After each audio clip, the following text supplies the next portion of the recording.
अच्छा भाई, हमें ये हरा वाला रकबा निकालना है।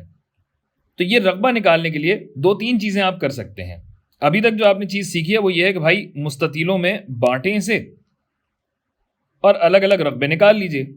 लेकिन इससे ज़्यादा आसान क्या है कि आप ये देखिए कि ये पूरा एक मुस्ततील है जिसमें से ये मुरब्बा कटा हुआ है। तो क्यों ना मैं ये पूरा रकबा निकालूं और इसमें से इस मुरब्बे का रकबा सब्ट्रैक्ट कर लूं, निकाल लूं। तो चलिए ये करके देखते हैं भाई। एरिया क्या है? एरिया होगा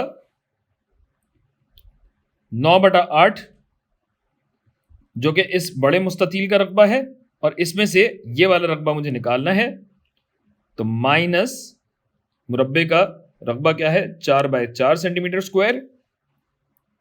गोया मेरा रकबा बना 9×8 = 72 माइनस 4×4 = 16, और 72 में से 16 अगर आप निकालें तो जवाब आपके पास आता है 56। गोया 56 सेंटीमीटर स्क्वायर का ये रकबा हुआ।